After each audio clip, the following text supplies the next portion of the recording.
The following is a presentation of the ForceCenter podcast feed.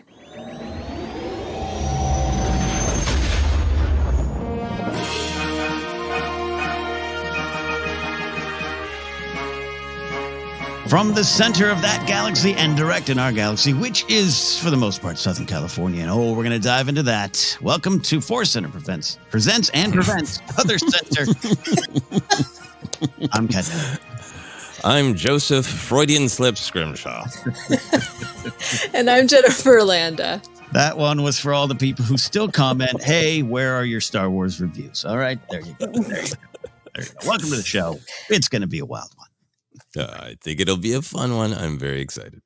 We're going to dive all into the West Coast. This is fast today. This has been, Joseph's talked about this, mentioned it, something he wanted to do, and we're going to do to live and die on the West Coast. He's going to ask and interview Jennifer and I about growing up on the West Coast and all those kind of things. Before we get to all that, though, I do want to remind you that today's podcast is brought to you by Audible. Get a free audiobook download and a 30-day free trial at audibletrial.com/ForceCenter. There are over 180,000 titles to choose from for your iPhone, Android, Kindle, or MP3 player. And a little bit later, we have a ForceCenter and OtherCenter recommends an audiobook we think you should try out on us to support the show in the process. We are going to dive in shortly, but first, we have another ask. Joseph, it's on the YouTube side. That is right. We have been appreciating so much the emotional support, the frankly financial support on Patreon as we weather the strike and have converted to OtherCenter, particularly where, some big and exciting things are happening in that other galaxy. We appreciate all that support. And another place that we could really use support during this OtherCenter adventure is YouTube. We have been losing some subscribers there, so we would like to turn that around if possible. If you have not subscribed to us on YouTube, now would be a great time to do that. And if you have friends who you think might like what OtherCenter is, talking about life stuff, nostalgia, the West Coast, desserts, all those topics, please suggest our YouTube channel to them and giving us a follow there. We would love to get up to 8,000 subscribers. I would also love to be 6 feet tall. Both seem very, very far away, but technically the 8,000 subscribers is possible. So if you want to help us get to this big leap from where we are, go and check out our YouTube channel. Check it out. Indeed. We're going to get there, I believe, one way or another. Big leap indeed. But you can help us with that leap. We're going to get into some life adventures. This is where we catch up. This is where I try not to vent about any grumpy things that's happened to me this week. So, Jed, bring in a ray of sunshine. I'm going to bring in some retro toys. My friend contacted me and she's cleaning out her storage. And she sent me this picture of these two Cabbage Patch dolls, and they're twins, and they were in these adorable, I want to say almost Parisian outfits. And she's like, I don't know what to do. I adopted these because, with Cabbage Patch Kids, you like to use that. You adopt them from Xavier's patch or whatever. So she's like, I adopted these all these years ago, and I don't know what to do with them. Like, I don't have the heart to sell them. Looking on eBay was so depressing, seeing everyone selling their Cabbage Patch Kids. And she's like, I don't know what to do. And I was like, give them to me. I will take care of your children. And then I just was like, what am I doing?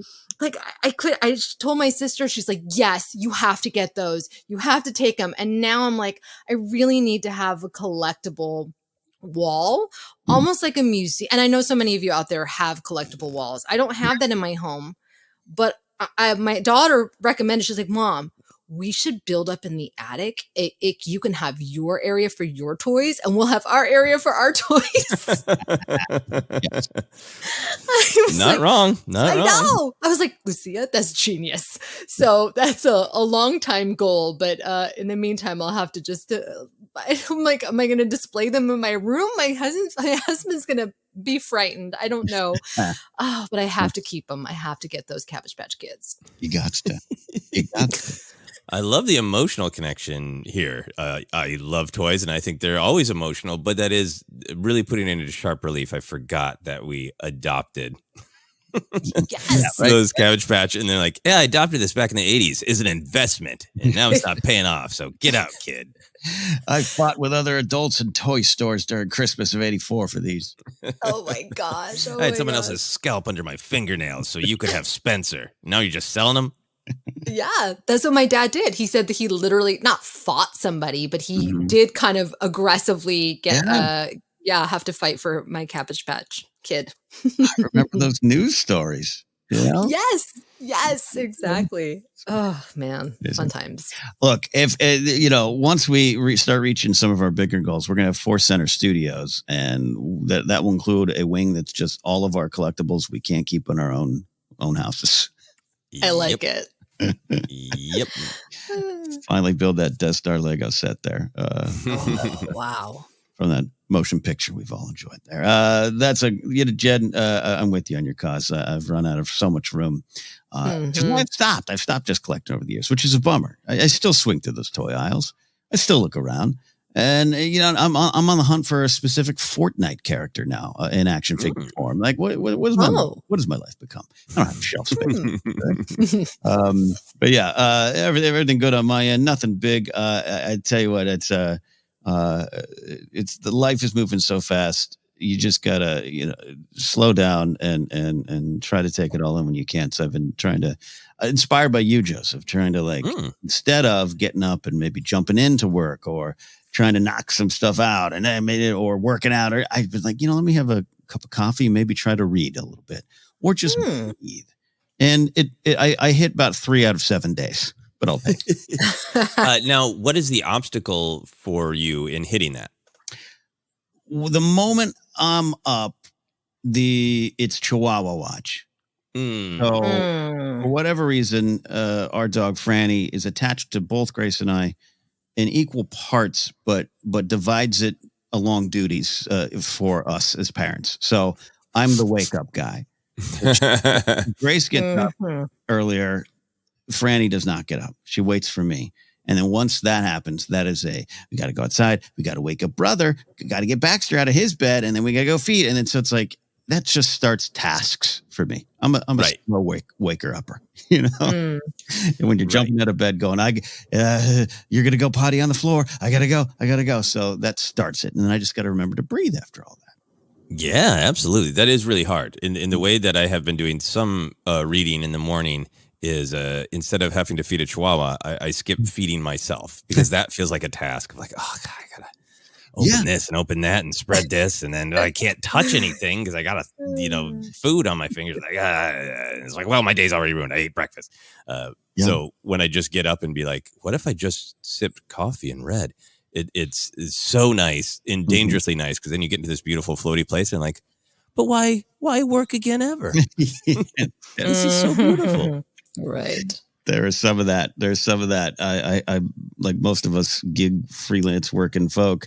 Saturdays and Sundays are not really off days for a lot of us. You can try to make them, and sometimes you do. But yeah, I have that. If I'm too relaxed on a Saturday, then the day is lost.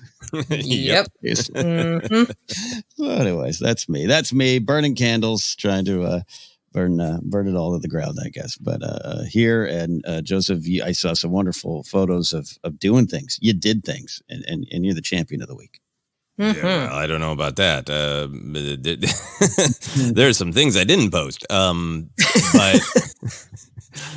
no, the big life adventure was finally doing something that Sarah and I have had on our mutual life goals list for a long time. A couple of years ago, we started making at New Year's our own lists of like our individual goals, and then trying to make what are some things that we want to do together.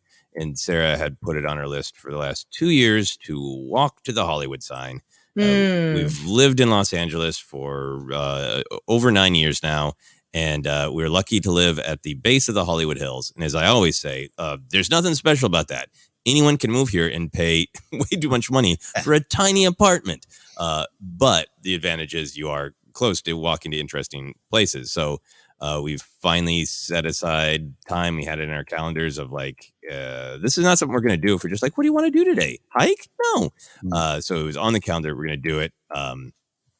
I had spent a little bit of time training by walking around in the paved hills above my apartment to try to get my legs ready.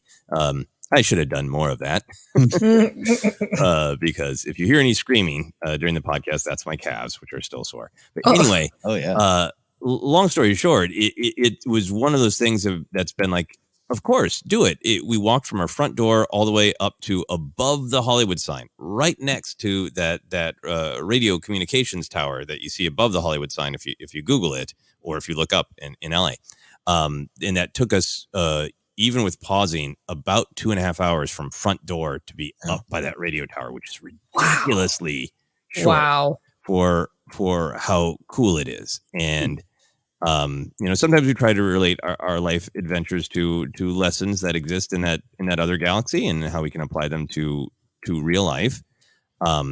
The walk itself was fun. It was beautiful. It was much better than I expected. It was hard, but it was easier than I expected. And it really was about like not letting fear hold you back. I was afraid of how hard of a hike it would be, how aggressive the inclines would be, but also when we go into Griffith Park, which is the entrance to the path that we took up to the Hollywood sign, there's a giant sign that says "Caution Rattlesnakes," like right when you're going to get on the path to the Hollywood sign. Yeah, and coming from the Midwest, that's not a thing. That's like saying danger, bottomless pit, or portal in time and space. Like rattlesnakes are a fantasy danger, not a real danger in the Midwest. And like there's some other snakes, but anyway. And I asked a couple people, like, "Hey, I kind of want to walk to the Hollywood sign, but there's a giant sign that says caution rattlesnakes. Should I worry about that?" And almost everybody asked, like, "No, no. Well, I mean, maybe like put some metal in your boots around your ankles." What? Like a couple people were like, "Oh yeah," like I think they're just trying to be nice. Of like, yeah, there are rattlesnakes, and every once in a while you run into them, But I had it of like, I'm going to be dodging rattlesnakes, like I'm, an archaeologist, in a fantasy series kind of thing. Yeah. So anyway, for anybody who's never done it, roads, it's all roads. Some of them are paved, some of them are sandy.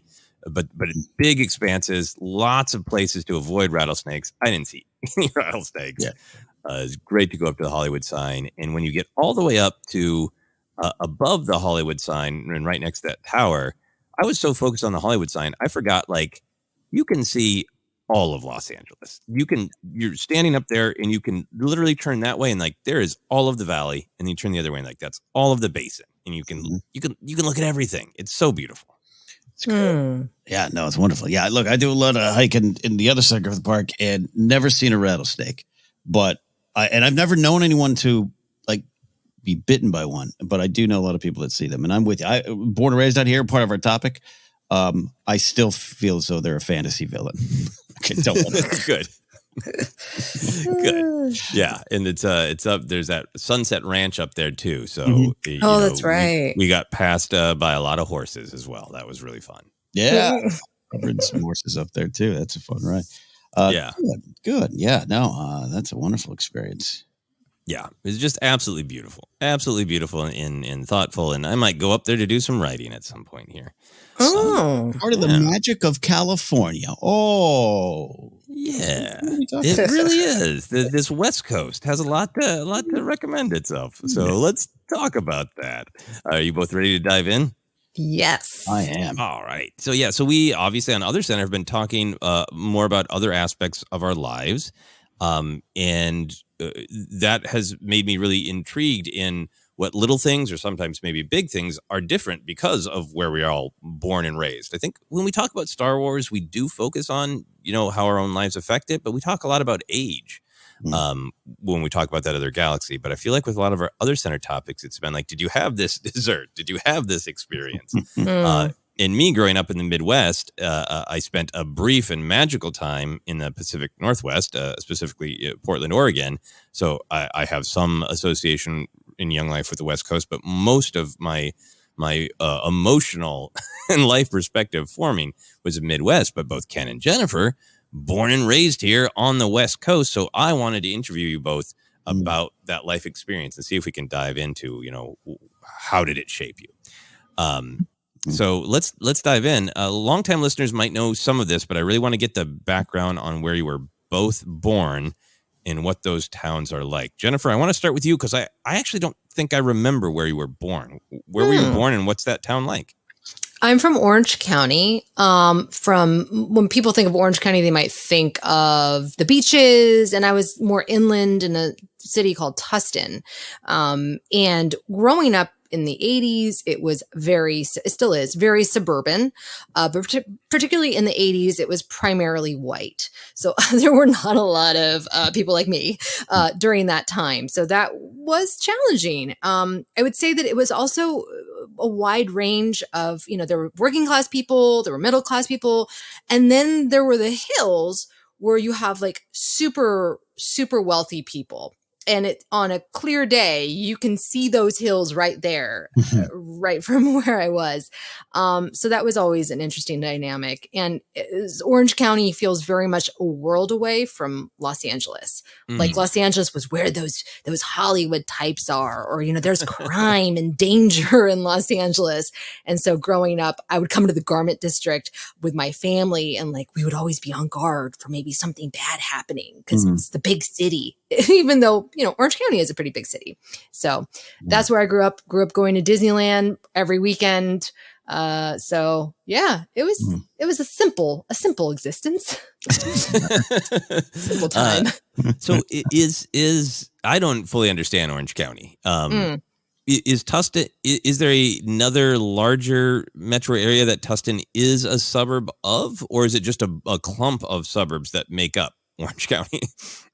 I would say there's what would you say, Ken? Like just a bunch of little cities. Yeah, I would say Anaheim is the anchor of it, but even then, yeah, it's tough to say. I would start with Anaheim and work on out. But yeah, they're a collection of suburbs is a good way to look at it. Yeah. Not Los Angeles. That's always like the Angels, the baseball team. They renamed themselves the Los Angeles Angels of Anaheim years ago, and like that was just a joke. Like that's not. It's two different worlds. Even though there was a history of the team being the LA Angels back in the day. So yeah, I would start with Orange County, and work my way out. Okay. Was there like a lot of civic pride in Tustin? Were you raised like knowing why Tustin exists? Because I'm always fascinated with like larger cities. It's almost always like probably on the water, probably a specific resource. That's the start. And then everything blows up from there. But sometimes smaller towns, especially out west, are just some rich person was like, I want a town. I'll start it. Do you know why Tustin is there? I don't know, but there is a sign that's like work where you must, but live and shop in Tustin. That should tell you everything you need to know. Okay, so this was created to be a suburb then, or at least had a lot of pride. Very Work much so. where you must.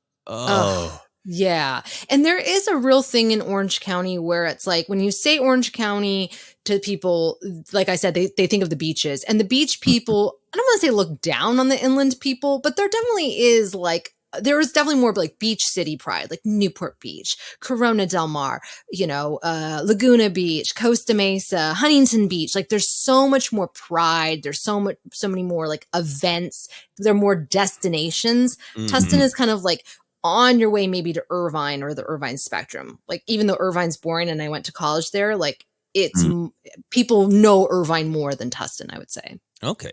And is a little kid, I know you heard from adults that LA was the big scary city, but did you feel that as a kid, or were you excited to go there?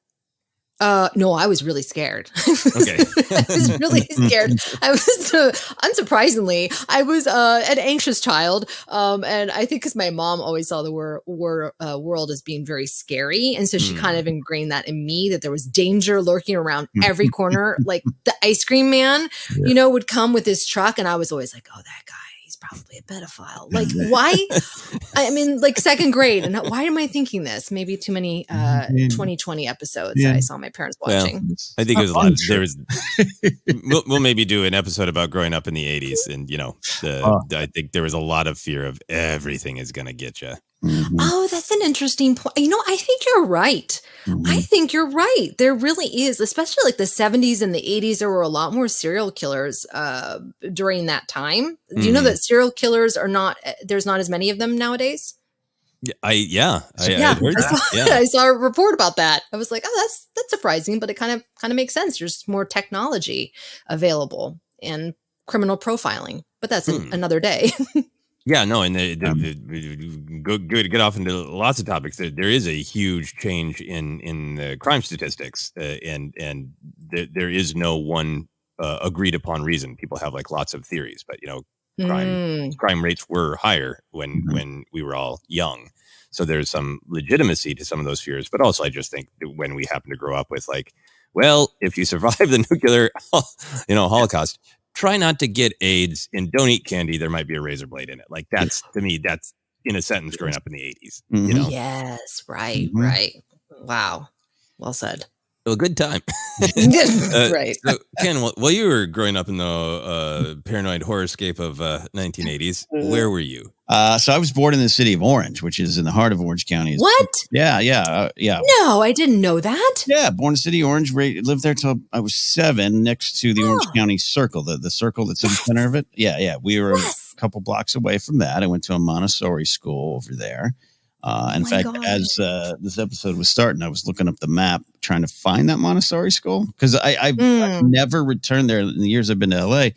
My grandparents lived in Anaheim, right around the corner from Disneyland. So I was like, I should just swing over to Orange and kind of actually put my memories with the actual street, kind of do not just reliving, but like I just dreamed all that, right? But yeah, I lived out there, and then speaking, yeah. So this is we're all in that same era. Like, wasn't allowed to trick or treat, all that kind of good stuff, and then Yes. we came home one night, I remember, and in our Volkswagen van, and we had graffiti all up and down the front wall of our house, and next thing I know, Oh, we moved to Rio Grande, California. There's wow. probably weeks and months between that, but that's my memory of came home. My mom and dad were upset, and we were gone. And how old were Mm. you when you moved? About 7. About 7. Okay. Yeah. So Wow. you always talk about Rio Grande. I don't Mm-hmm. I hate this some of this podcast is going to be my ignorance. Mm-hmm. It sounds like a joke from a movie where an alien is trying to fake being a human and they're asked where they're born and the alien says the city of Orange Yeah. in Orange County. It sounds entirely made up to me. That's amazing. Do you Yeah. have any so you haven't been back, do you have any affinity for it, or is it just like you move so young it's a blip to you? Yeah, it's a blip. Even 7 years is, again, I have a lot of memories there. That's why I'm kind of looking at a Google map and looking at Plaza Park. There's a circle in town, like the Mhm. center of Orange. So there's a lot of shops around it. There's a park in the center, and the road is a circle. So it's like the Orange Circle. It's near Chapman College. So I have memories of walking there. Memories of maybe like an ice cream shop there. My Montessori school was kind of around the corner. I could almost have some sense memories using the Force to figure this out, but other than that, yeah, I don't have. I was raised in the Central Coast of California. Like that's kind of why I claim it, because I just Mm. the city of Orange is on my birth certificate. And I did go to the big Costa Mesa Calvary Chapel, which was pastored by Chuck Smith, one of the more famous pastors in history, if you will. So that was kind of some of my early memories, but yeah, they all have faded away. Ken, Go sorry, ahead. Ken. I'm just absolutely in shock. We might have crossed paths It's at very some point. possible. It's so weird because we would go to the Orange Circle all the time, and that is like Chapman and that Mhm. whole area, and then I went to Calvary Chapel too. Yeah. Did you? Oh Uh, my gosh! yeah. What about the Holiday skating rink? Did you ever go there? Probably. Well, we'd go to the Costa Mesa Mall, which is the giant mall, Mhm. which is where I first was introduced to Legos. And then, I don't have a ton of memories of like the big. It's one of the early. I would call it one of the early super churches. That's not even like a correct way to say it. I don't know. But yeah, I just remember they had a giant big wheel track. And I get to Mm. ride big wheels around until my parents picked me up after the service. Praise Jesus! I love big wheels. So yeah, it's always weird. And another friend of mine spent a lot of time down there too, my age group, and we always wonder if we're waiting in line at the ice cream shop with you. So Amazing. funny. And Oh my do you have gosh. any inkling of what Orange is like nowadays, Ken? If it's, imagine it's changed a lot because it's been a long time. Yeah, I don't know. Anaheim, Jen described it pretty well. The whole Orange County region. It's like you I think a lot of people probably deal with this in their towns or hometowns. It's big cities too, but it's like you turn the corner, you're like, wow, okay, there's been a downshift in economics here, and you turn the corner and you're like, that's a gate up for a house. That's kind of some of my memories of it. Chapman is kind of I would describe it as expensive school. I mean, you're in the shadow of Disneyland, maybe 10, 20 minutes from it traffic wise.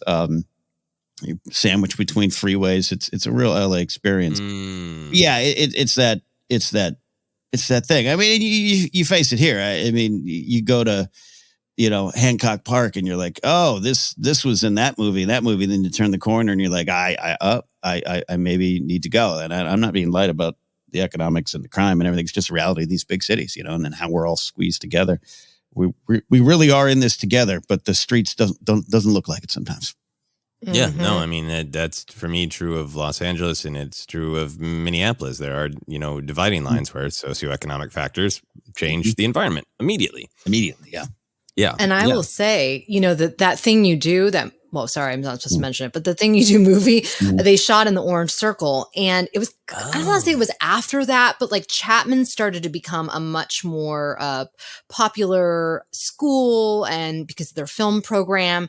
And now like the homes over there have become really expensive. And a lot of it is Airbnbs, or they're rented out to college students. So much of that real estate is a lot of it is really cute craftsman homes that are being used for Airbnbs and stuff like that. That's amazing. Really, yeah, because we were looking maybe even to buy over there. Oh, it's expensive. It's really changed. It's amazing. Maybe I can rent my own house, my old house. I'm going to try to. I'll text my dad with the address. So, Jennifer, growing up, did your parents have West Coast pride? Did they communicate to you why they chose to live either West Coast, Tustin specific? Was that a source of pride, or was it just sort of like, we landed here and we make the best of it? Or was it a choice that we live here on purpose? Oh, my parents always were like, no, the West Coast is the best coast. But but the reason why is because, both my mom's parents came from Mexico. My dad's maybe it was his grandparents came from Mexico. So they're children of immigrants. And so they came here, and for them, it was about building a better life. It was about having sunshine. It was about living that American dream that was promised to them. And for my mom and my dad, they really did become the American dream. They went to college, they became professionals. I somehow have not continued that legacy.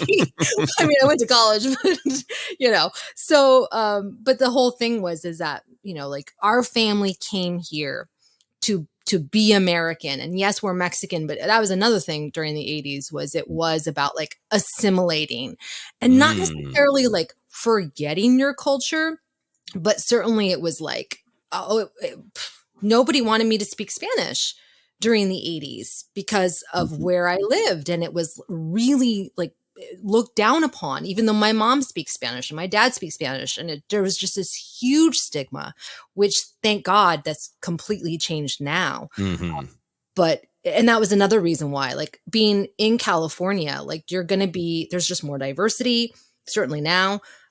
There was more of a Mexican American population. So it's a matter of like feeling safe. So yeah, both of my parents never, like, that's why I went to college and at UCI, because like, you can't go to college anywhere else. Where are you going to go? They might have snow. Like, what are you going to do? How are you going to live? They might have snow. They might make you take classes on snow. Yeah. Right. It's just like, what are you going to do? How are you going to go to your classes if there's snow? I'm like, I don't know. So that's why I've always stayed close to home. And even now I'm like, oh God, I cannot imagine living anywhere else. But may have to do that at some point. You never know. Yeah, you get frostburn at 6 a.m. waiting for the bus. That's how you go. Yes. Yeah. Anyway, so this is so fascinating to hear about your parents' experience. Did they have, like, I'm assuming that some of the don't learn Spanish we're trying to assimilate.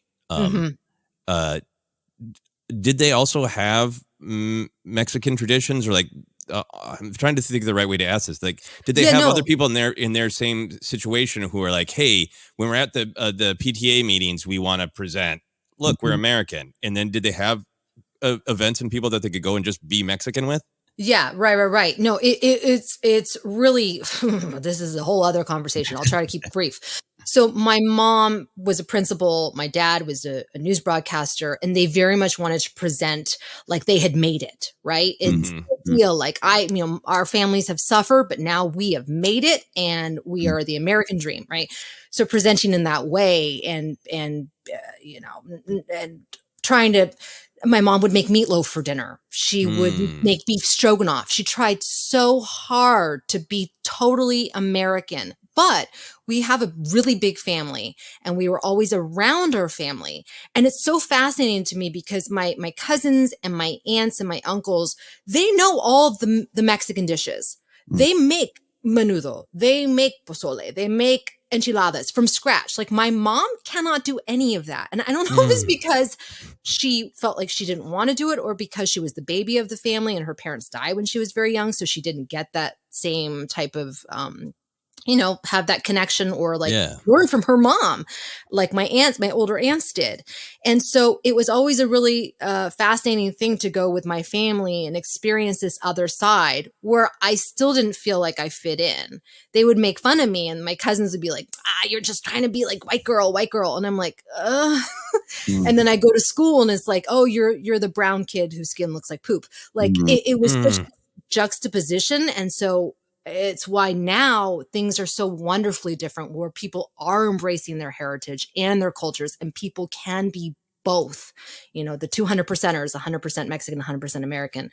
Whereas for me, I never felt like I fit in. So it's a long-winded reply. No, but it's an insightful reply, and I think it's really powerful and really important. And maybe we can do another episode on that. I have really been feeling the lack of culture because of the sort of like I was just raised I guess all cultures are culture and some specifics, but like I really feel the loss of culture. And it's powerful to hear about you feeling trapped between two worlds. Ken, what was your parents' relationship to the West Coast? Did they have pride in the West Coast? Did they tell you why West Coast was best? Well, let me tell you about the cultural tale of a young white boy being raised in Orange County. I'll tell you. One of millions. Yeah. Talk about different experiences in the same spot, huh? Yeah. No. There was no like West Coast pride, and there was no. We got there because both my mom has always kind of been West Coast based. Had kind of a crazy childhood, 9 stepfathers, and none of them great. My grandmother, rest in peace, had a tough and interesting and challenging life, is what I'll say. So my mom was kind of always out here, but also like Nevada, that kind of stuff. And but my dad, as I've told the story of coming over, born in Austria, as my grandparents left the Soviet Union, but he was raised in Fort Dodge, Iowa, and they moved out to Anaheim. There was a larger, again, I say Russian in a very general term, which is not necessarily correct, but that's also the 80s where we had to say we are Russian versus Ukrainian or Circassian because of Rocky IV. And my grandparents came out here in like 69 or 70. So my dad was graduated high school in Anaheim and then joined the Navy from here to get the hell out and see the world. And then he got stationed in Guam for his entire time. But which was fine because he was not in Vietnam proper. So no, there was none of that. It was just like, this is where we were. Now I'd say it's set in a little bit more. The Central Coast of California is, and again, for those who aren't super familiar with the layout, we say Central Coast. They claim that term, even though it's not geographically correct. It's about 4 hours south of Central California, the Central Coast. But San Luis Obispo, Pismo Beach, Rio Grande, that area, it's a beautiful neck of the woods. From palm trees down below to pine trees on the beach. It's gorgeous and beautiful weather. So then I think once my parents settled there, it was like, why would you leave? And that got drilled into me a lot. Even now, it's like my late uncle. When I moved to LA, I'd spent a lot of time with him and got to know him and my aunt in Eagle Rock. And I remember I was like 22, 23. It's like, yeah, my mom and dad always were like, Uncle Nick's going to move up here. And you never did. And he's like, yeah, we didn't like it up there. We kept telling your parents, and they just couldn't see that. So that the pride came later, where my mom wishes we traveled more and all that kind of stuff. But it's funny. I wasn't raised with it. It just happened to be where I was. Yeah. But that's really interesting and powerful that for both of your parents, you brought up the pride in it's beautiful here. Yeah. The weather's great, the golden sun, the ocean. And, for my experience, Minneapolis and Minnesota, they are beautiful. The snowfall can be beautiful. The summers are gorgeous. There's nothing like the amount of green that you see in Minnesota in the summer, but the weather, both the heat and humidity and the snow, is brutal. So a ton of pride comes from, look what I can endure. Right. And So great. that I'm sure there's plenty to endure no matter what, but that West Coast pride coming from like, why would you live somewhere where the weather isn't great? Is powerful to me. Yeah. Why, because it's totally opposite from like, what's the roughest place to live? I'm going to prove I can take it. Right. It's a different thing, which we'll get to in a moment. When, Jennifer, did you come to understand that California, your home, was a large and powerful state, and that the rest of the country in the world has a lot of opinions, good and bad, about California, about Los Angeles, about even Orange County? When did you start to realize I'm in the center of a place that a lot of people care about and look to? I would say not until I moved to Los Angeles and really started to meet other people from all over the world. And everyone has a lot of opinions when they come from other places about California.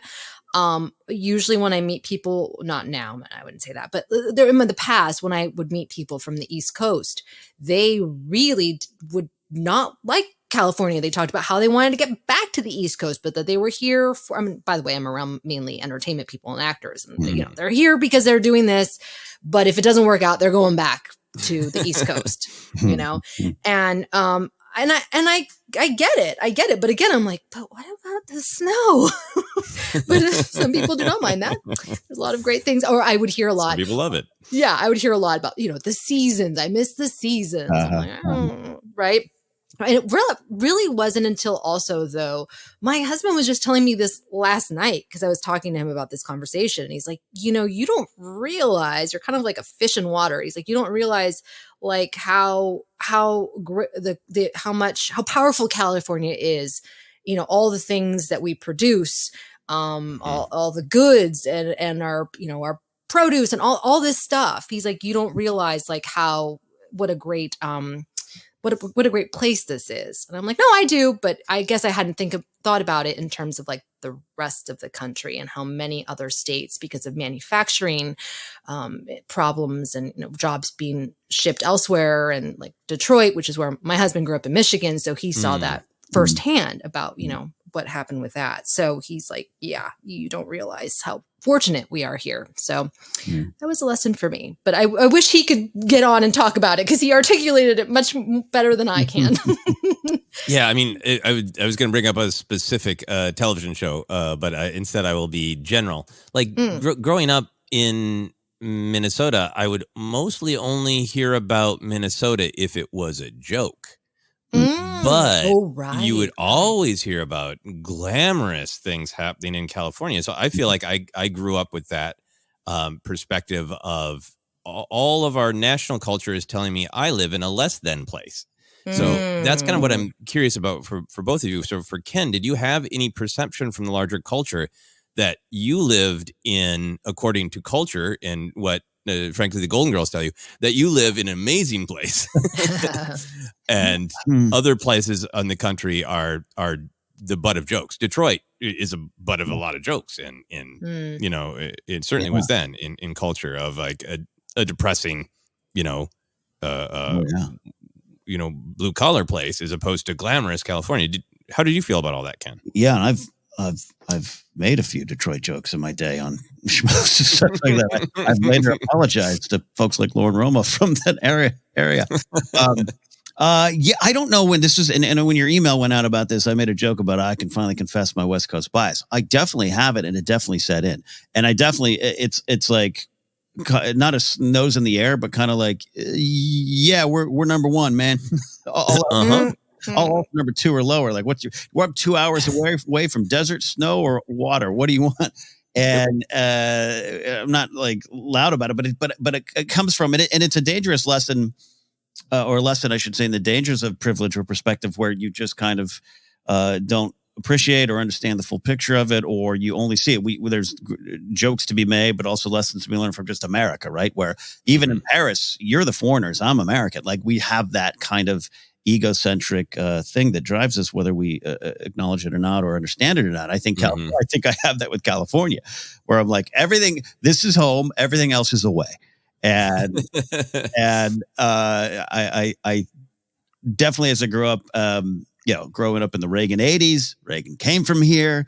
So great nationally, started great here, whether it's true or not. No, but like I it wasn't drilled into me by my parents, but just around it. And you're right.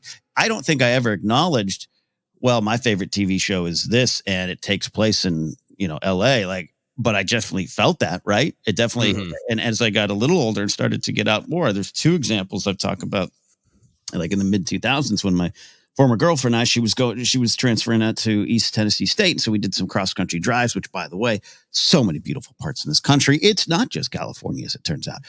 But stopping in Little Rock, Arkansas, we were having breakfast at a Sonic drive-thru. You park your car there, right?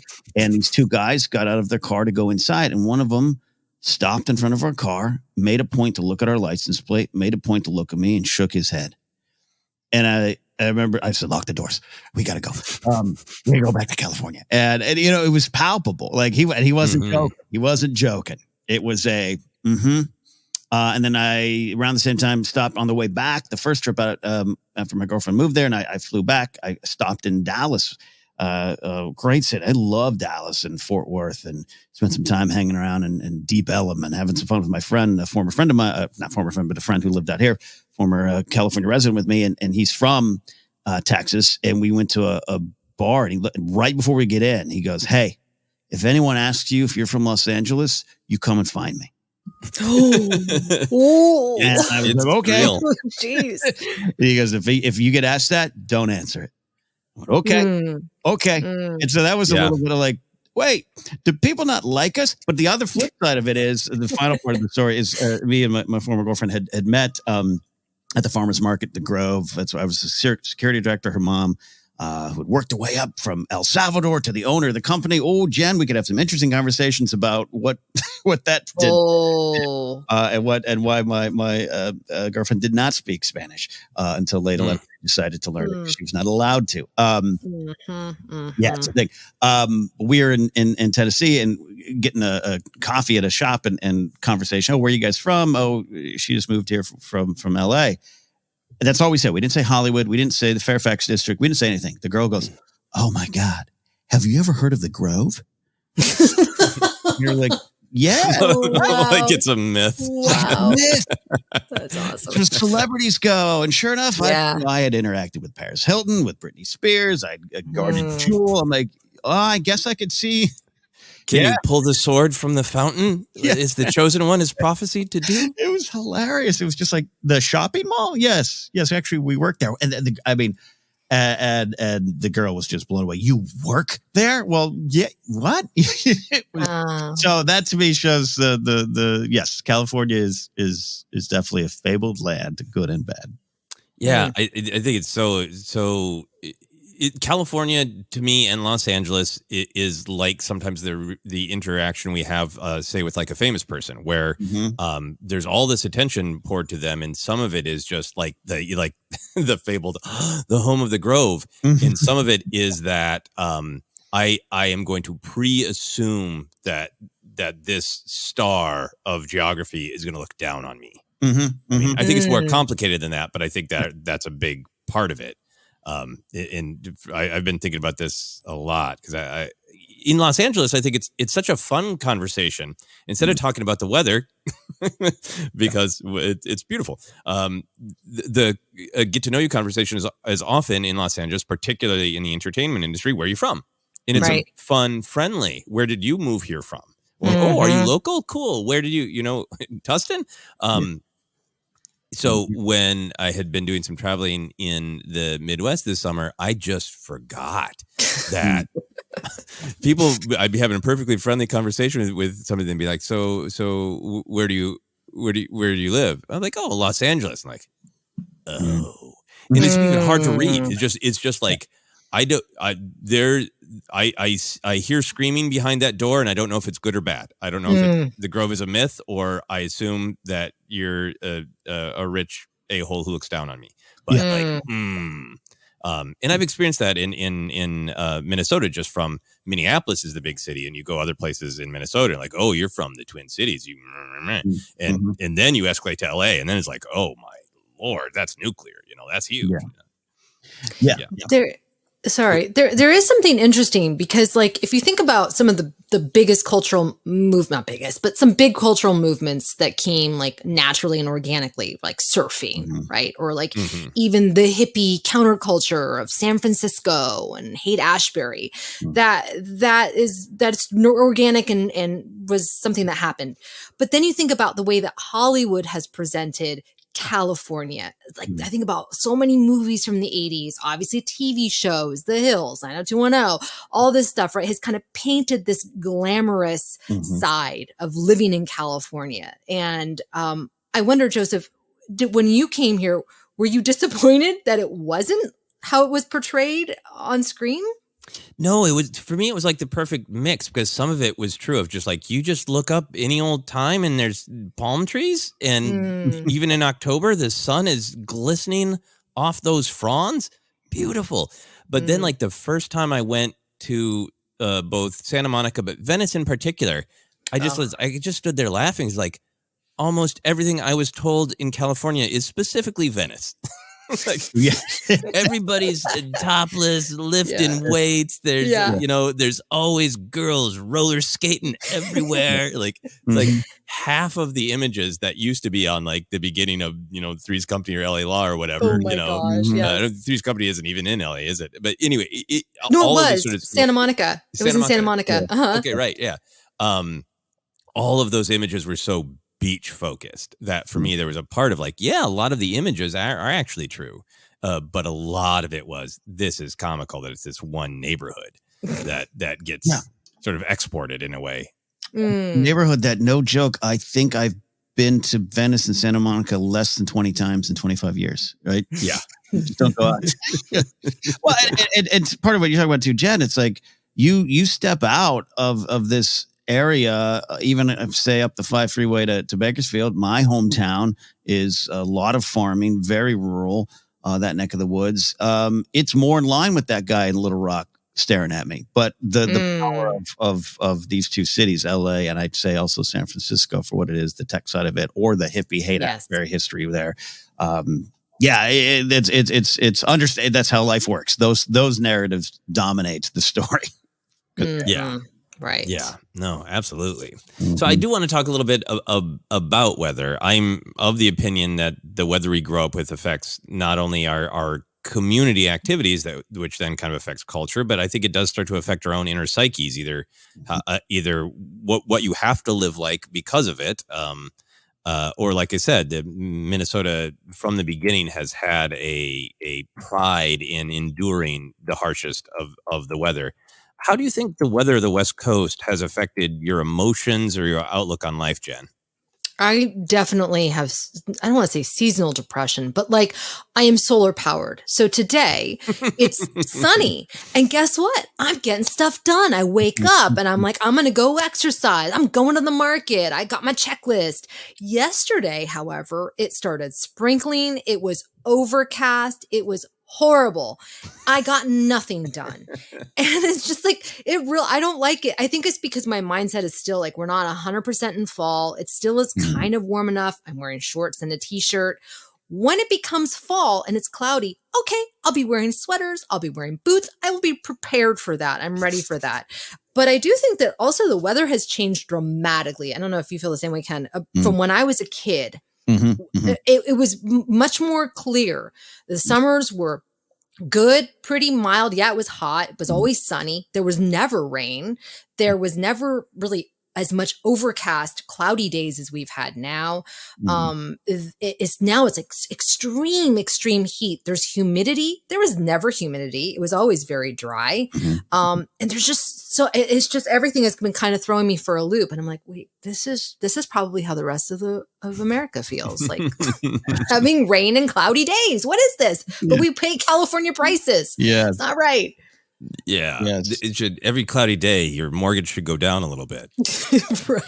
I just had a conversation with myself on my podcast last week, because the last 5 years we got the introduction of mosquitoes. The humidity is definitely different. I'm like, all right, that's $200 off. That's $500 off. Like, come on. Yeah. Well, Jen, I know it's hard to compare an experience you never had, but I often wonder if people growing up on the West Coast, if internally you might feel a little bit more open, because so much of your youth, if you wanted to do something outside, you just could. All year long. And throughout the year, there are definitely seasons and there are cultural things, of course. But like, there are festivals. Like, if somebody was just like, hey, I want to throw an outdoor festival in February, you just do. Because you can. Do you? I know it's really hard to know, but do you think that has made you more of an open person, or is it just impossible to know? No, I do think so. I think that a lot. I mean, I spent so many days riding my bike as a kid because it was always sunny. I would walk everywhere as a kid because it was always sunny. I mean, I remember that in school, very, very few rainy days. My husband reminded me, he's like, look at all the great athletes that come from California because they can do practices and they can, do all this stuff outside. I was like, oh yeah, that's true. I was not an athlete. I did not know that. But yeah, like parties and craft fairs and like you're saying, festivals, the street fair in Orange, which I used to go to. I loved it there. Yeah. I don't know what Halloweens were like for you, Joseph. And were they cold? Were they freezing? Oh yeah, sometimes they could be brutal, and there's it's almost a joke now. There was a Halloween blizzard, a bad one in 1991, and it's gotten to the point where like people joke on social media of like, how long do you have to talk to somebody who was alive in 1991 and lived in Minnesota before they bring up that GD blizzard? Like, it's become legendary. But yeah, it was like I had a traumatic Halloween where I wanted to be Robin, the Boy Wonder. And I basically, I was unrecognizable because I couldn't wear shorts and had to have a coat and, crap like that. Right. California, we have bounce houses outside. Kids are wearing, their whatever crazy outfits with no sleeves and shorts. Like, it's a very different life. Yeah. How do you feel about how the weather might have affected you, Ken? Well, making me think of the Not a Surf song, Blizzard of 77, because I got a lot of friends I know from Ohio who talk about that one, like you're talking about the Blizzard of 91. I think I go a lot of different ways with this. This is where a lot of the bias just comes in, where I remember used to, when I was in school, all the way up through like high school, I'd hear of, some people occasionally, you get a family that moved out from Wisconsin or something, right? And they talk about their high school, and I'd be like, what do you mean it's all indoors? What are you talking about? Yeah. What are you talking about? Who would want to go to high school indoors? What do you mean? Like, no, I get to walk. Like, I just couldn't comprehend it. The naivete of youth. I think the California weather. I grew up again, beach city, so we had morning fog, burns off, 72 by the afternoon, almost every day. It would get cold at night, down to 20 degrees sometimes because you got the beach right there. But it was bright and sunny. Without a doubt. I think it turned me into where I sometimes question myself of like, how high on the sociopath scale am I? Because I just don't feel affected by a lot of things in life. Just right in the middle. I didn't have the it's cold. I didn't have the it's hot. But it is changing. I don't know. There's something to changing climates. Perhaps we should look into it.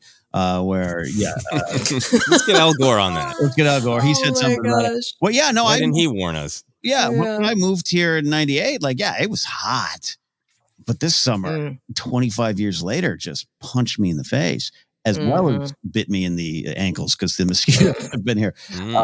You've sensed it. And yeah, Jed, I I laugh. I'm with you. Like I texted, one of my friends lives in Houston. I'm like, I might as well just move to Houston then, because I can afford it and to deal with this humidity. And I know it's worse, but yeah, it's been quite a change. So yeah, Joseph, to your big question, I've always been nice, comfortably in the middle, and never had to deal with extreme changes. Yeah, that's fascinating. Yeah, I mean, and obviously I don't think it shapes everything. I'm not saying like, how everyone is so open and easy and flowing, but it that psychology of you need to bundle up, you need to lock down. Every building in the Twin Cities is a fortress for both the heat and the cold, because they both get so extreme. So that was one of the things that I did not expect, because I didn't really see it on television shows. That blew my mind when I moved here, that you could walk into the front of a building, like a restaurant. It happens at restaurants all the time. And they show you to your seat and the walls continue, but suddenly the ceiling is gone. You're like, what? Like, Yeah.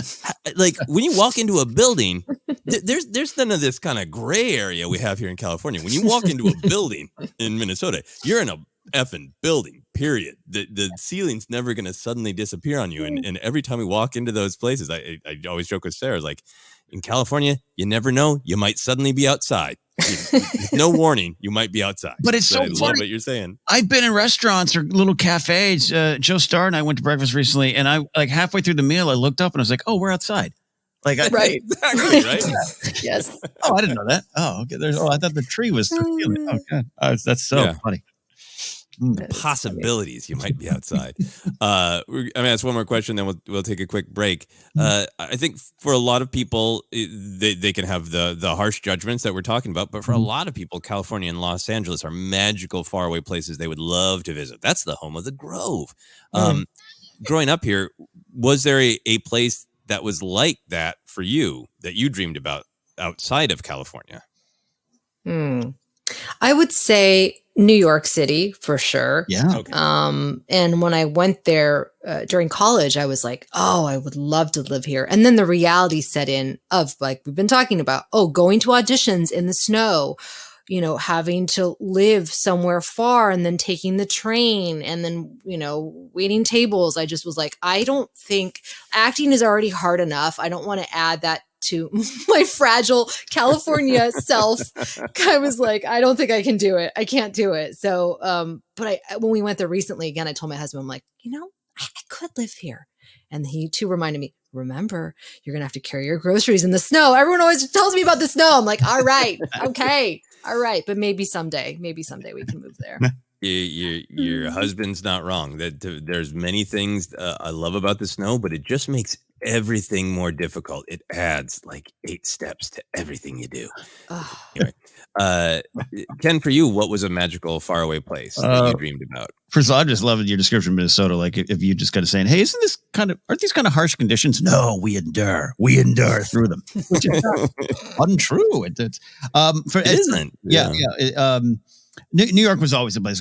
I was a New York Yankee fan in baseball. I wanted to be on Saturday Night Live like so many other kids coming up in comedy. I was a Beatles fan, but John Lennon finding a home in New York meant a lot, and him being murdered in New York. I grew up kind of obsessed with that. And so when I finally got there, I've told that story too many times, but finally got there in 2015 for work, and I fell in love with it. And I was like, yep, I think I always was supposed to be here. A lot of times people would tell me growing up, especially after high school, when I'd be in LA, a lot of people were like, "Are you from New York?" Like, "Oh, you have a New York vibe." I didn't know what that meant, but I was like, "Oh, okay." And man, I fell in love with it. And I thought, "Oh crap, I think I need to live here." And then it was my friend Scott Mantz who he said, "When did you visit?" I went there in October. He was like, yeah, you don't want to live there. You want to go in the fall and visit. And so that's usually when I go. I'm going there in 2 weeks. Mark Ellison comedy. And I love it. I love my time there, and I love getting there, and I love feeling the vibe, and I'm all about it. But this year, I knew how that dream has kind of changed. Instead of staying the extra day that I had the option to, I was like, nah, I'm going to fly out. I'm going to leave. I love it. And another thing was London. We talked about it too when we were traveling over there in April. Yeah. My first time there. But I just grew up with my great aunt and uncle. Spent a lot of time there, and their friend Bernard would come over and he'd pull up maps and just show me parts of London. So to actually get there, and Joseph, you were there. I even captured some photos of me staring over a river that I looked on a map my whole life. It meant a lot. But those are kind of the magical spots. But no creative answers there. No. I think it's a good reminder. There are magical faraway places that we dream of, no matter what magical faraway place we happen to grow up in. We're gonna still dream of it. All right, we're gonna take a quick break, but first we have a recommendation. Ken, you've got one locked and loaded, right? I got one. I was like, this is a California themed episode. What's on there? And I'll tell you what's on Audible. You all might want to check out The Yosemite by John Muir. This is narrated by Nick McArdle. John Muir, of course, was part of the reasons we have national parks in Yosemite, and this is his book reflecting on spending time in there. It's an interesting, fascinating, and yes, at times complicated history about Yosemite, but it's one of the beautiful spots and one of the reasons to live in California. So check it out, The Yosemite by John Muir. Get it on us by going to audibletrial.com/ForceCenter. Try that out. Maybe find some peace in a forest and help out the show in the process. That is absolutely beautiful. You can download your free audiobook today by going to audibletrial.com/ForceCenter. Again, that's audibletrial.com/ForceCenter for your free audiobook. A thing I meant to say about my walk to the Hollywood sign. I had heard it, but I forgot. There's a big, so in 2010, there was an attempt to build a bunch of houses in the hills by the Hollywood sign because it was privately owned. And it was a bunch of entertainment people, wealthy people, got together and made sure that it was all part of Griffith and given to the city forever. And there's a really nice plaque with lots of names, including Kathleen Kennedy, and that was nice to see. And also, that was the time in the hike where I needed to go off the path and urinate, and I was thankful that I could urinate in that government-owned property. So thanks, Kathleen Kennedy. All right, with that, we're going to take a quick break. Back in a moment.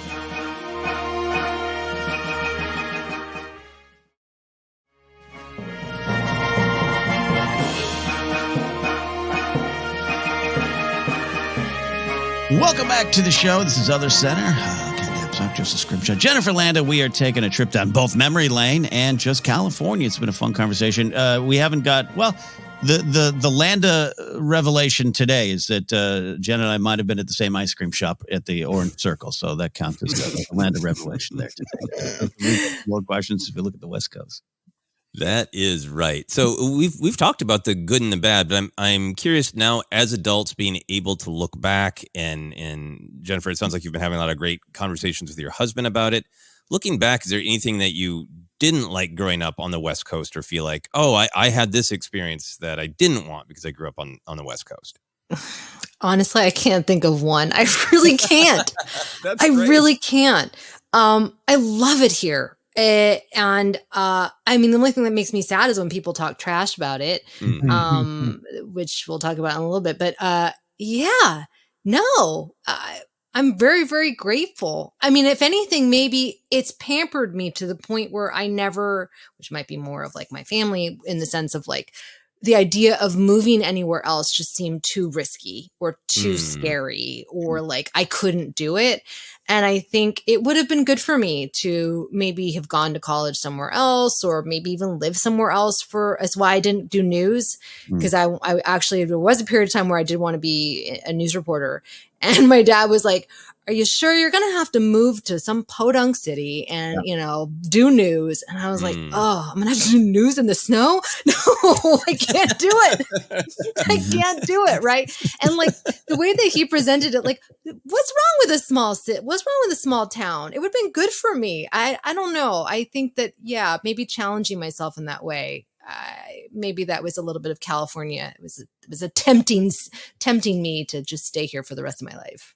Yeah, there's a lot of great things. We were joking when we did our desserts episode that maybe we need to do a group field trip to a Cheesecake Factory. Maybe we need to do one to a Cheesecake Factory in Minneapolis in February. Oh, Not boy. the one at the Grove. There's Yeah. Not the one at the Grove. Okay. The Grove where they shoot fake snow out of the marquee in the holidays. Yes. That's right. Yeah. Did somebody had really bad dandruff? No, it's winter at the Grove.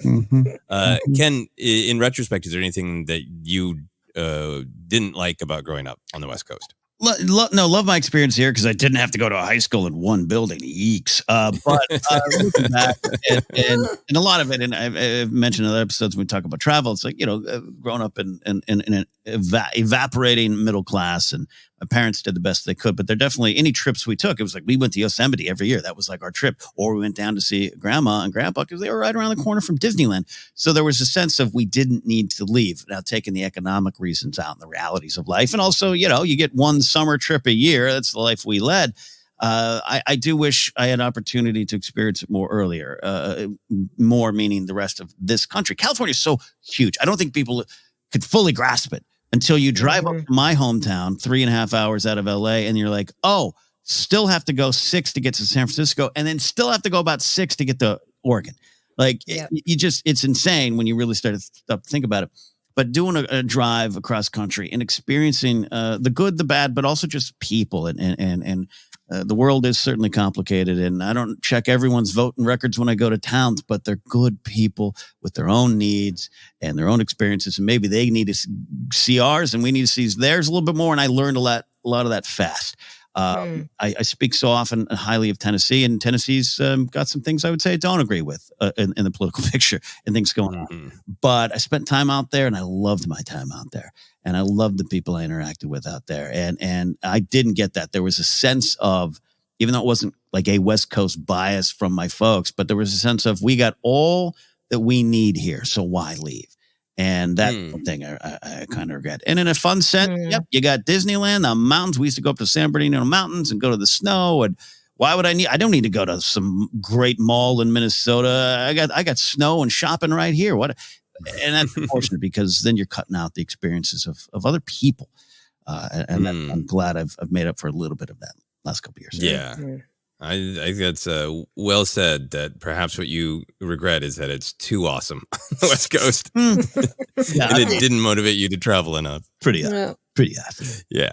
No, it is. It is. And you did have a lot of experiences, because I think people can just go California and Los Angeles. And you did, both of you had the experience of small town communities, small town politics, while also being able to set out toward Los Angeles with more ease than people who are coming from all the way across the country. So you're both able to experience, I think, both a little bit of the smaller community, and then in your 20s being immersed in the big city of Los Angeles. Oh, that's yeah. Right. When I left my hometown's gotten bigger since then. But there was a lot of people. Why would you want to do that? There's actors down there. And I'm like, I'm trying to be one of them. Yeah. So we are verging into this territory already. Ken's doing a good job standing up for California in general, in the amount of diversity of weather and people and perspectives in California. But when you're traveling and you encounter someone who is extremely negative about Los Angeles specifically, what do you actually say in response? Jennifer, do you encounter this enough that you have answers locked and loaded and ready to go?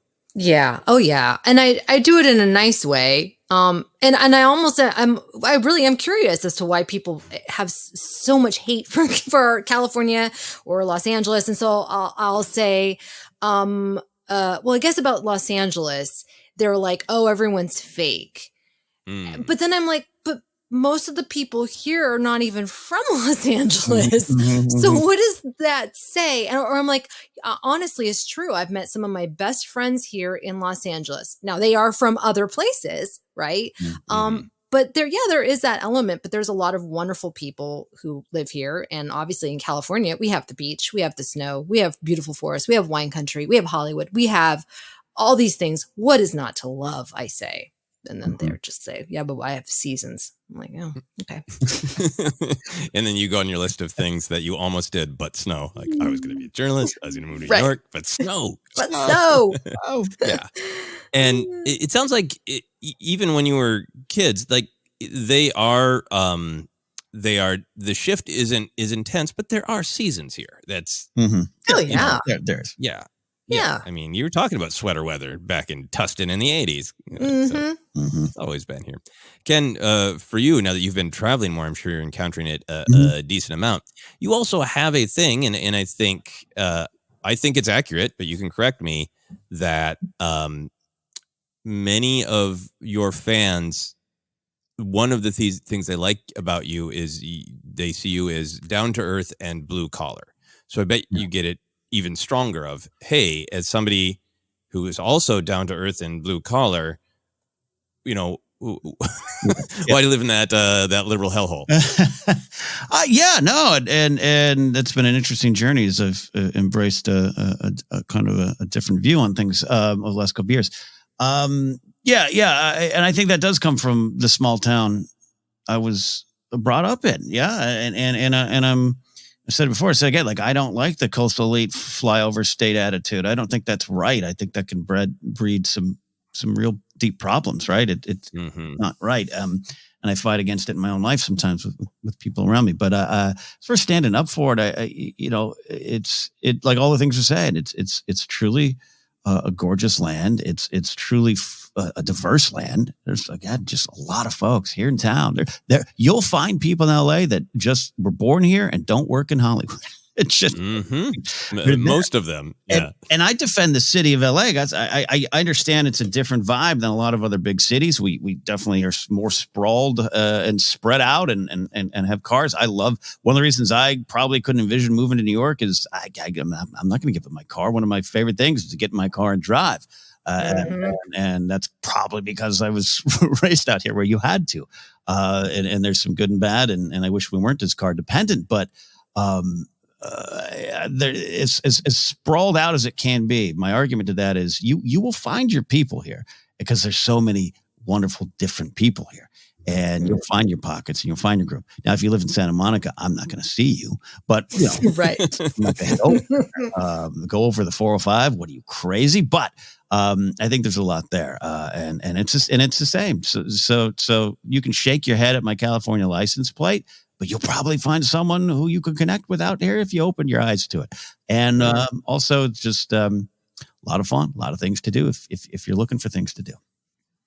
Yeah, I love that. I answer a little bit differently depending on who's asking and how much venom is behind the negativity, or what specific, if I can sense what specific shade of venom. But I've had people who visited and they really just drive down like main strips in the general Hollywood, northern part of the basin area, and they're like, I don't get it. It's just concrete everywhere and a few palm trees. And like, go down some side streets. Yeah. Go into Griffith. I think some of the beauty of Los Angeles is you have to take a second and look behind some of the main drags.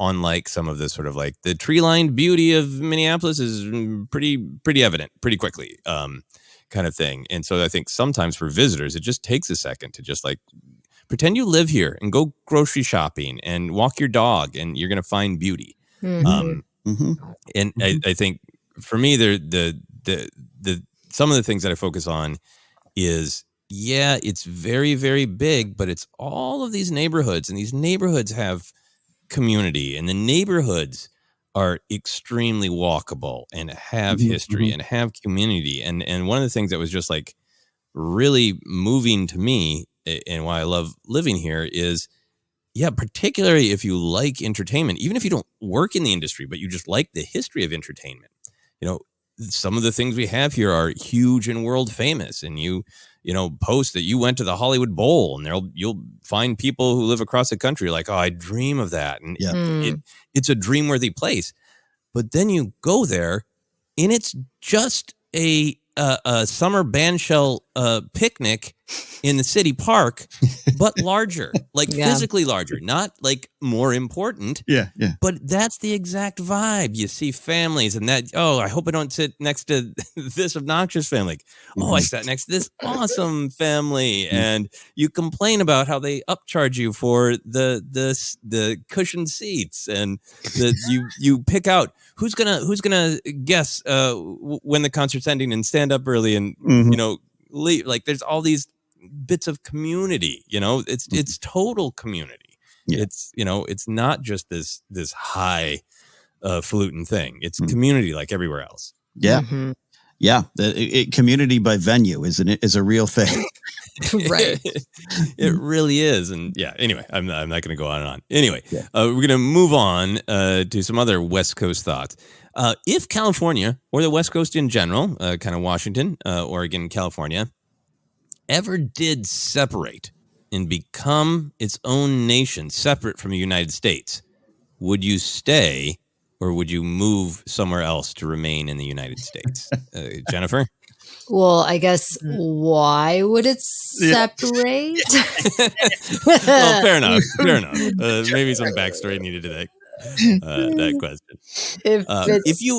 Let's say you agreed. Let's say in a worst case scenario, I think it's not a shocking thing to say that we are fighting pushes towards authoritarianism, and democracy is fighting to survive. But based on history, there is a threat. And what if the rest of the United States did fall to authoritarianism, and California said, you know what? We're separating. Yeah. And, hopefully there wouldn't be a war, but it would just be like California and its massive, important economy is going to be its own nation. Yeah. I'd stay. Yeah. I'd stay. But I mean, I will say this, like, my husband has been researching, depending on how things go in this next election, like he's like looking at other countries that we can move to, trying to figure out different citizenship options from his family, from maybe, I don't even my family. I mean, and I thought he was kind of joking. No, he's like 100% serious. So we will see what happens moving forward for the same. What you're talking about. Yeah. I think we need to take the threat very seriously, but I also have great hope because I feel like we're aware of the threat. Yes, exactly. And I think that makes a difference. And the question is, are enough of us aware enough and alarmed enough? And I take it very seriously, but also have high hopes.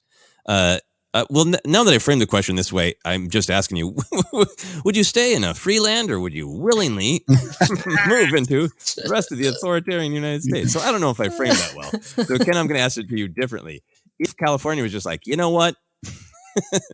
We're taking all our citrus and software money and we are forming our own nation. Would you want to stay? Would you want to be a proud member of California, the nation, or would you finally move to some cabin in the woods in Colorado or whatever? I mean, that's a great option too. I'll just not watch Beetlejuice. So yeah, I think I like taking if there's any big issues out like Jim brought up. I would stay. Not for any slight against the United States of America, but it's California, man. We don't need you, man. We got it. We got this. Yeah, we might import some things here and there, but we'll export our oranges. We got it. But yeah, no, Florida, you got the. No, I would stay. I do love it enough, and think it's big enough to sustain it. You know what I mean? The other issues are fascinating. We've had some of those conversations in our house too, Jen, and I do try to be a little pragmatic and reasoned and say nowhere is perfect. But it's, I'm like Joseph. I choose some hope that none of this will be needed, including California. Now, the other thing was, earthquakes were going to break off and just be our own island anyways. That's what I was also told. And who knows? Maybe that'd be true. As oceans rise, maybe I will be at the beach in Burbank. But this is a great question, Joseph. By the way, it definitely we could do an entire podcast on why. Why? Yeah, and I don't mean to downplay that. Like, people are true. Some of the authoritarian attempts are succeeding, and people are going through incredible hardship. So, yeah, I really don't mean to belittle it. It's I think for me growing up, I would have angry people be like, if California just fell off the face of the earth from one of their earthquakes, it would be better for us with all those fake losers roller skating all the time. I grew up with the negative. They should go. They're not real America. Right. From lots of people. Mm-hmm. Now living here and having pride in the Midwest and having pride in the West Coast, in that real, like, well, what if they did, we had, it would be powerful to have to face a choice like that if it wasn't authoritarianism, if it was just like, California and the United States are going through an amicable divorce. They both posted on Facebook, like, we're still going to be friends, but we're not going to be together anymore. Like, what would I choose? Yeah. Right. It's really powerful. So I've been starting these questions with Jennifer. I'm going to start with you, Ken. This is not in the case of a California-America divorce, but if you just had to live somewhere else now as an adult for whatever reason, if you had to pick somewhere other than California to live, where might you move? The most realistic now, having Grace and 2 Chihuahuas in my life, they factor in greatly to this decision, but if all things were considered equal, places to go. The most realistic answer is Seattle, Pacific Northwest. I love it up there. Going there again, actually around Christmas to do a show. We always stay in the suburbs. Edmonds, Washington's one of my favorite little spots. A little small town just to walk around in. I don't know the dark underbelly of it, but I love it up there. And as a kid who grew up, with a little bit of weather, but not a lot, I just love rain. And I want it 365 days a year? Maybe not. But I function better in cold weather. Jen, you're talking you're solar powered. I am the opposite. Some ways. Gray in LA. Other options. I'll go move in with our buddy Matty Gunner in London. London option. There's a realistic possibility of spending a lot more time in Paris in my life. I think if I said yes, I think Grace would pack up the dogs and move tomorrow. We talked about that, and I get it. And after only spent 2.5 days there, and knowing a lot of the reading up on a lot of the things that are actually going on there, good, bad, and otherwise, you have to weigh that with any kind of decision. But I got it. 2.5 days, I got it. Not saying it's perfect or it be perfect spot. But here's the one. I have a friend who does this. So this Grace would not, couldn't be involved in this one because this would be a hard no, and dogs would make it impossible. I have a friend who lives in a van. A lot of people might know who Eric Striffler is from Pretty Much It. He, about 5-6 years ago, said nuts to all this, got a van, moved into it, and has been going around the country for 5 or 6 years. Wow. Occasionally go home to New York with his folks, get a hotel, comes out here, works with us over Wangers and stuff like that. I'm not saying it's perfect all the time. He doesn't say it's perfect all the time. But there's something I love about it. And I've been in the van. I've gone to the van. He runs a fully functional, successful YouTube channel out of it. He's got YMCA memberships across the country and stops, and it's not always glamorous. But there's something about it. Every time I was just in Catalina with him for a wedding, and he doesn't love that. He gets a little tired of answering the questions. Yes, I live in a van, but I was like, what are some of the actual logistics? And I could do it. Could I do it for 6 years? Probably not. I do like a lot of routine, and I do like where I am, and I do like walking to my coffee shop and walking here and there and walking to my 7-Eleven. But there's something super romantic about it that I think I could fall in love with. Yeah. Oh, that's powerful. Yeah. That it's fascinating to hear how much the illusion of freedom, because whenever you're frustrated with life, if somebody just told you, did you want to live in a van and just be free? Right. Just go where the wind in the van takes you. It's great to hear somebody who is experiencing some amount of that, but also the realism. Mm-hmm. Mm-hmm. Yeah. And we've talked about it. Talk about both when we want to discuss with him, but yeah. It's just something about it. Open road and a hotel. I like both of those things. So. Yeah. Yeah. How about you, Jennifer? Would you live in a van and in an occasional hotel? Oh, no. Where would you live if you had to move somewhere else? If money was no object, I too would love to move to London. I just love it there. And I love how you can go to all these different countries in Europe. I mean, it's just so much easier, like taking the train places. That would be amazing. I live in a little flat, as they call it, right? That's what they call it, a flat, a London flat. But anyways, that's a pie in the sky dream. Well, this is another pie in the sky dream. New York City. Again, if money was no object. I love New York so much. I love that it's a walkable city. And I just love how much culture there is and the diversity. My husband, for a period of time, was floating around the idea of Michigan. He grew up in Ann Arbor, and I love Ann Arbor, but I went in May and it was like perfect. And he's like, this is not how it usually is the whole year, you know? But thinking about climate change and things like that, like later on, it may be a very viable option. So I'm still open to Michigan. We'll have to wait and see how things pan out with our world. Yeah. So I have to ask, because of the visiting places before the horror of the snow comes. Jen, what is your experience with snow? I mean, you have to have encountered it. Yes, I have. I've encountered it. I've encountered it in Breckenridge, Colorado, which was pretty awesome because it was very much like a powder. Yeah.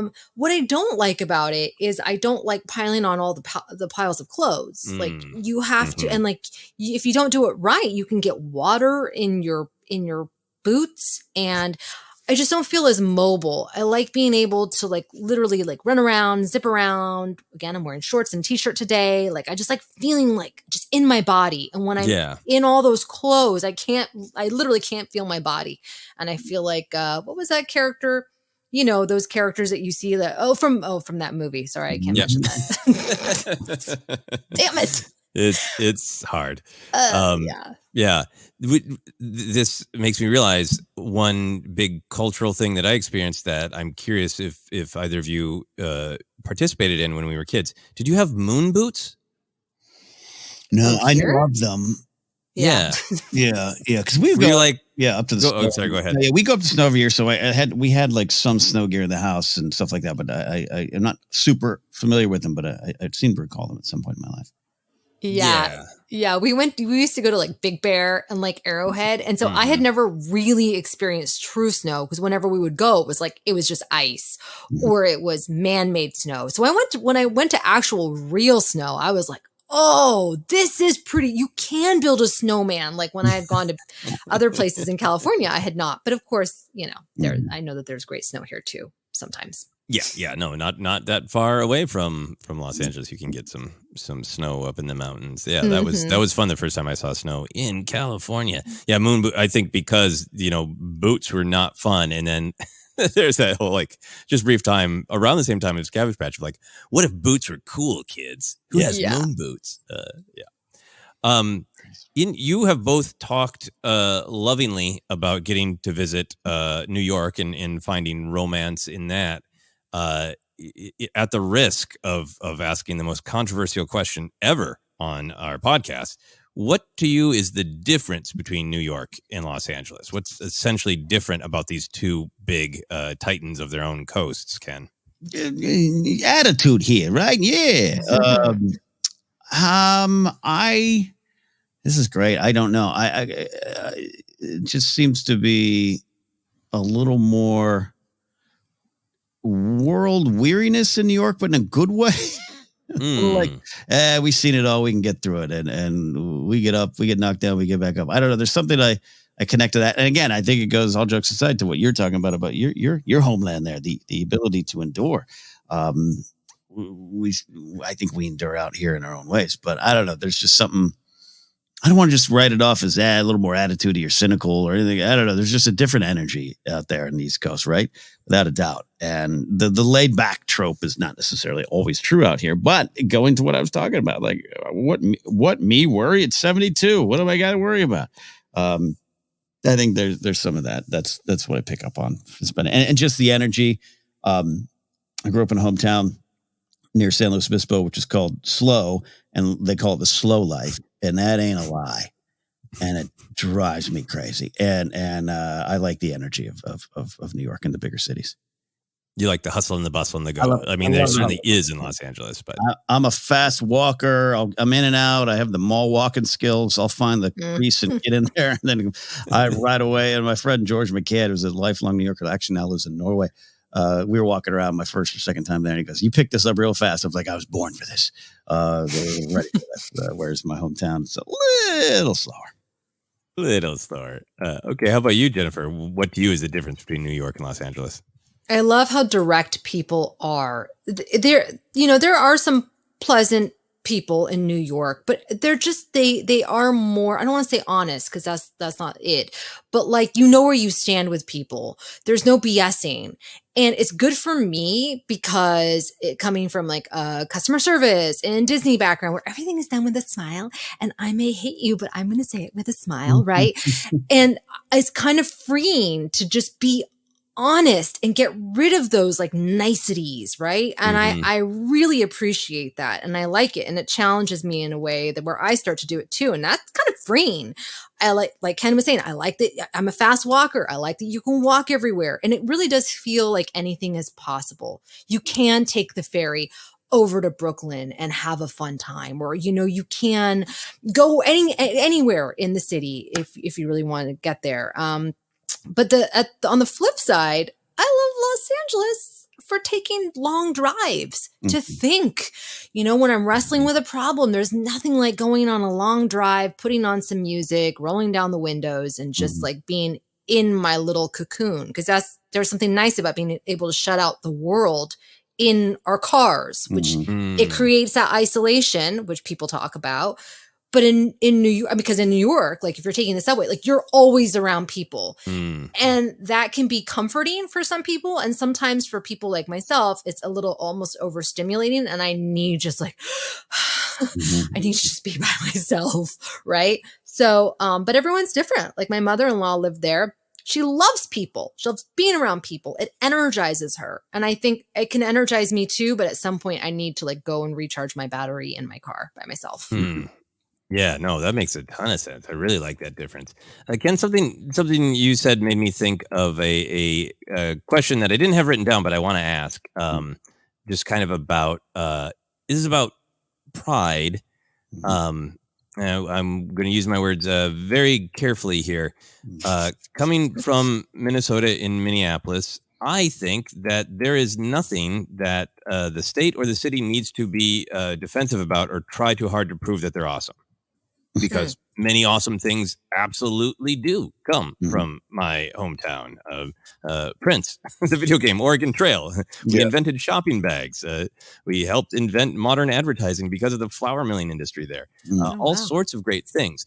But it is an undeniable part of the culture that there's a defensiveness. If there's a national story, the news will always go, and there's a Minnesota twist. And sometimes it's not a good thing. Sometimes it's like an awful crime happened, and there's a Minnesota connection.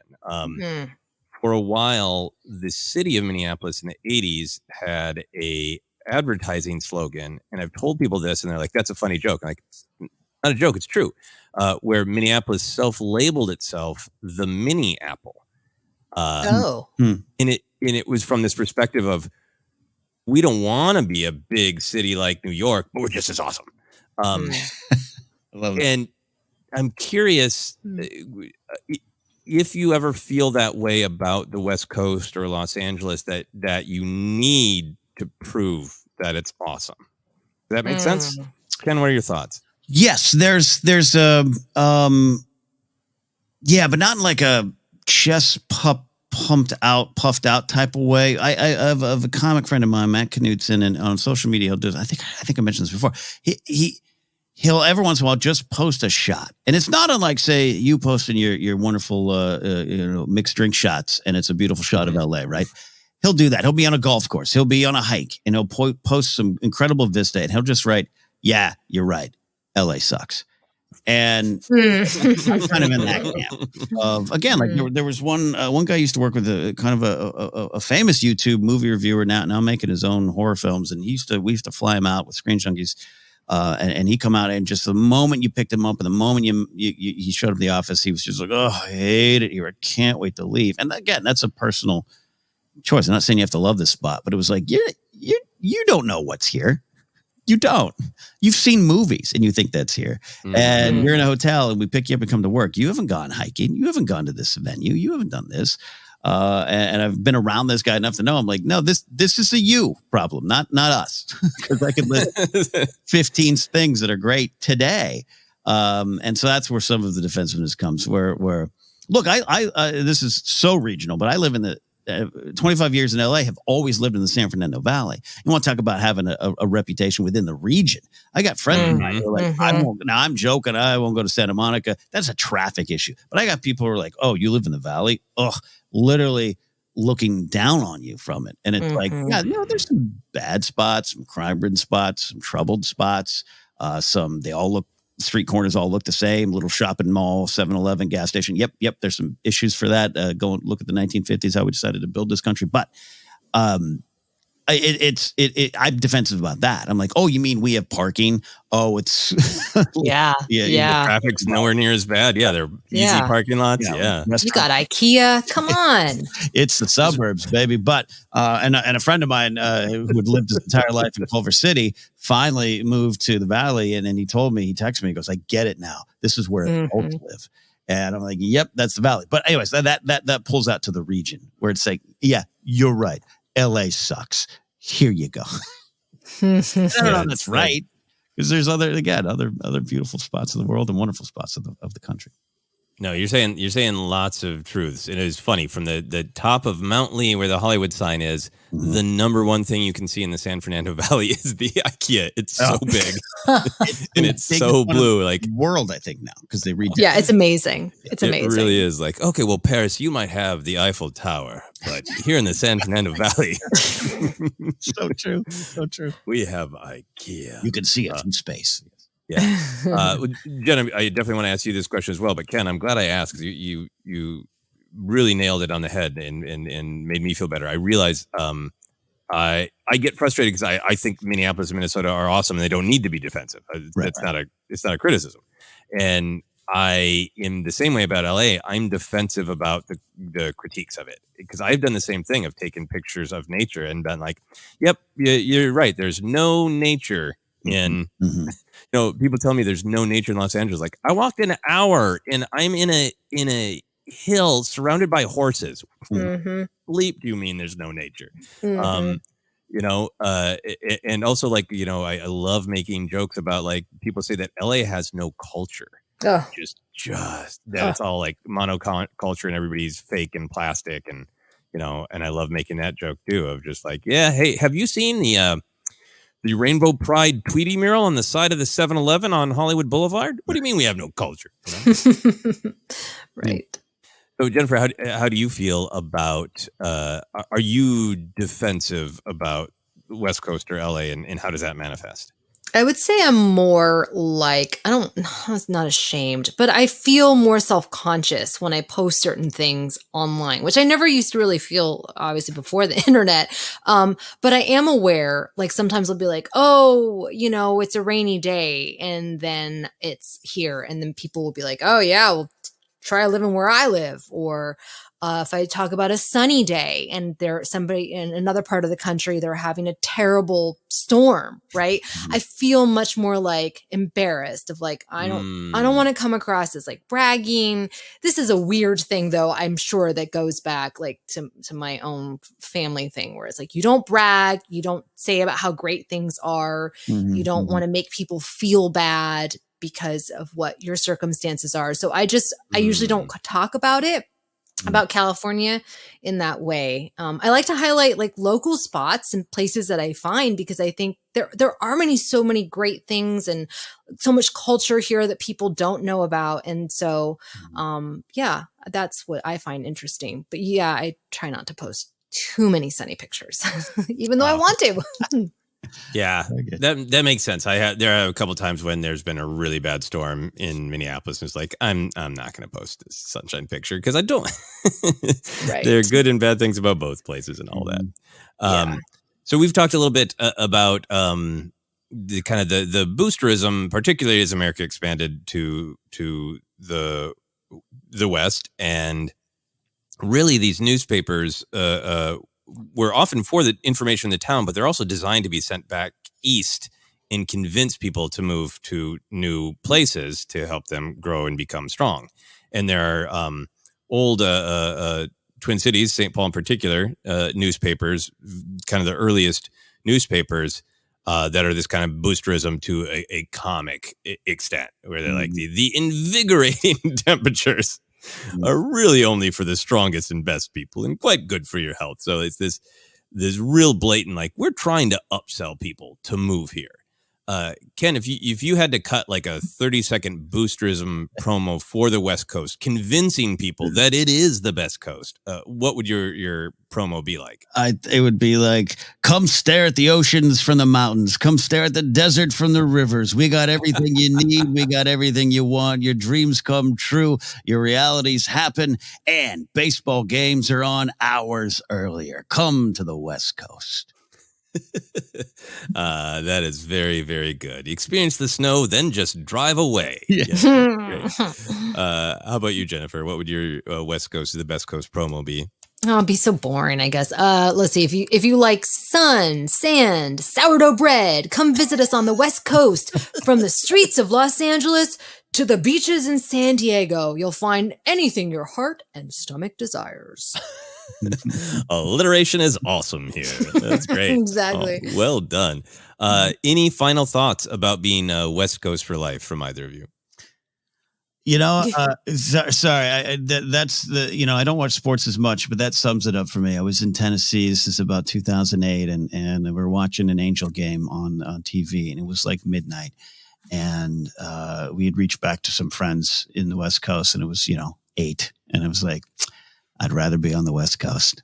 Game at 8 and not at midnight. How about you, Jennifer? Any final thoughts? My final thought is, it's all good from Diego to the Bay. Your city is the bomb if your city making pay. Throw up a finger if you feel the same way. Dre putting it down for California. Because whenever I hear that song or anybody's around us, right, like we all go crazy. We didn't even get into West Coast hip hop and rap, which was huge. Yeah. But yeah, that's what I got to say. Yeah, well, I can't think of a better way to end it. That was great. Thank you both for having this conversation. I think it's so illuminating to find out what is actually really different. And then as we dig in, but a lot of the experiences and the emotions, translate in so many ways. Ken, want to take us home? I do. And home is here in Los Angeles, California. We're on Twitter at ForceCenter Pod. We're also on Threads at ForceCenter Pod as well. Instagram and YouTube, Facebook page is ForceCenter Podcast available in a lot of different spots. Just search, you'll find us merch available at tpublic.com/user/ForceCenter. And you can support us directly at patreon.com/ForceCenter. Get into the Discord and tell us what's great about where you live, or if you've had any wonderful experiences out here on the West Coast. You can follow me at Ken Napzok or go to KenNapzok.com. I don't have it officially listed on the website, but very soon information on 2 shows in New York, October 12th and 13th. That's right. I fly out on the 14th. And then up in Seattle, December 22nd and 23rd. More information on that coming. And then later next year, or in early next year, I'll be in Boston. I'll be in Portland, maybe in Nashville. We'll go around this great state.